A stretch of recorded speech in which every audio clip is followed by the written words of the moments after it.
Hey everyone, happy Friday! Nina here with your BBC News Round before the weekend begins. Stay with me for all of this. We get to grips with this robotic creepy crawly that's actually a hand.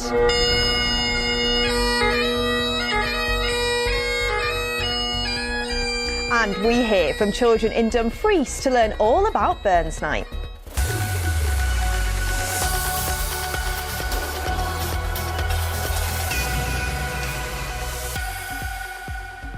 First, it's been a very busy week for world leaders arguing about Greenland, a giant island in the North Atlantic Ocean that's owned by Denmark. Let's catch up.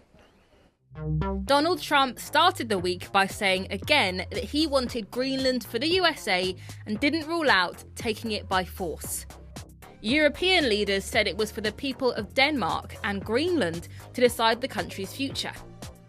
President Trump then announced he'd put extra business taxes, or tariffs, on products that some European countries sell to the US. Fast forward a few days and we're in Switzerland at a big business meeting. Here, President Trump said that he wouldn't invade Greenland, and following talks with leaders and plans for the island, dropped his plans for tariffs too.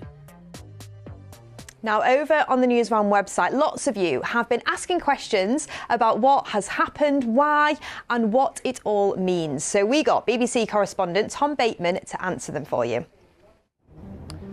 Well, Sweetie Peppercat asks, why does America think it needs another country for security? And that is such a good question, because that exactly is what President Trump has been saying is the reason that he's demanding to have Greenland as part of America. He says that because of the way the world is changing, he argues with threats from other countries like potentially Russia or China, that they need that part of the Arctic to defend America. If you look at a map, it's quite near to America. So he wants to put missiles and perhaps American soldiers on parts of Greenland to help defend America.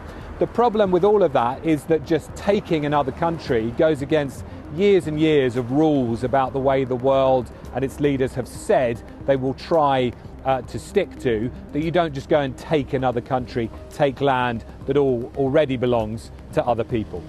Now, George the Bridge asks, if Trump does take Greenland by force, what would NATO and the UK do?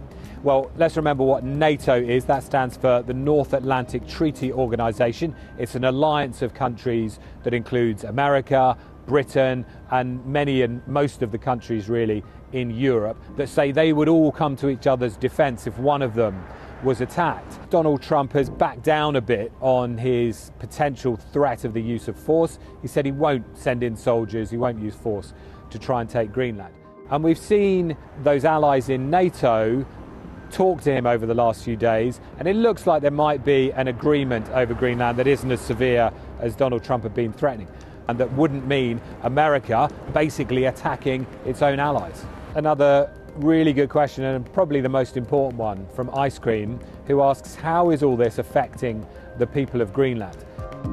For the people of Greenland, this has been such a worrying time for them. Most of them, according to surveys and questions that are asked of them, don't want to be part of America. They don't want to have Donald Trump just made their president without getting a say in all of that. So they've been really concerned, really worried about what it might mean for the future of their country, that they're not being able to determine their own future. And so I think it looks like they're feeling breathing a bit of a sigh of relief over the potential now for some kind of agreement over Greenland. Thanks so much for those answers, Tom. OK, now think back to New Year's Eve. Maybe you got to stay up late and maybe you heard people singing Auld Lang Syne. But did you know that the song's words were written more than 200 years ago by the Scottish poet Robert Burns? Every year, his life is celebrated on January 25th. Check this out. Should old acquaintance be forgot and never brought to mind? Robert Burns lived in my town Dumfries, Scotland, over 200 years ago. In school we're taught about Robert Burns' life, and mainly because he died here and lived his life here, and we learn about where he grew up as well and what inspired him to write all his poems. Robert Burns wasn't posh or fancy, he was a farmer who talked about normal things. The best laid schemes o' mice and men, gang after gley. Well, Robert Burns was working in the fields one day and then he saw a mouse and then he started writing poems about it. It's about how things don't really go to plan. They're quite simple and anyone can understand them, even from 200 years ago.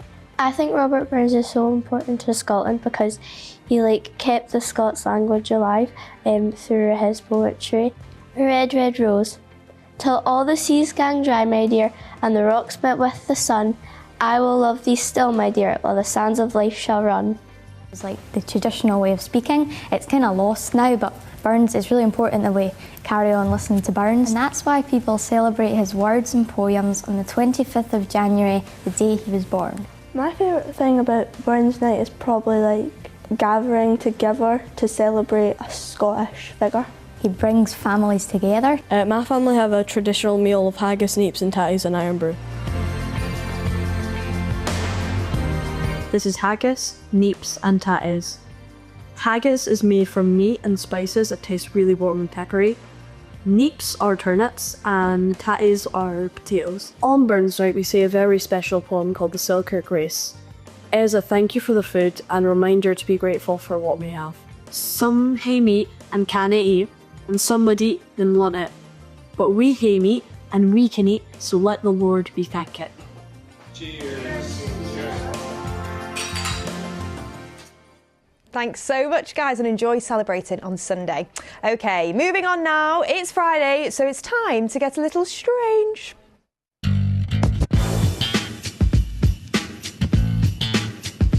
First of all, let's go and have some fun at this massive toy fair which took place in London recently. There's toys galore and plenty of people in fun costumes, like Pikachu and even Henry the Hoover. But my favourite, the person with a truck for a head. Nice to meet you, Truckhead. Next, we're off to Berlin to meet some strange figures taking to the skies, flying round a spooky church. Hang on, are they Dementors? Must be Harry Potter related. It's all getting ready for the launch of the new Harry Potter TV series next year. Still pretty creepy though, right? Finally, check out this robot which has a hand with no thumbs that can move its fingers in all sorts of directions to pick up several objects at once. It can also detach its hand, which can go off and do its own thing. What? Super creepy and very, very strange. Thanks, Emma Louise. OK, that's your news rounded up from me today. Thank you so much for watching. Have a fab Friday and a wonderful weekend. And I'll see you all very soon. Bye.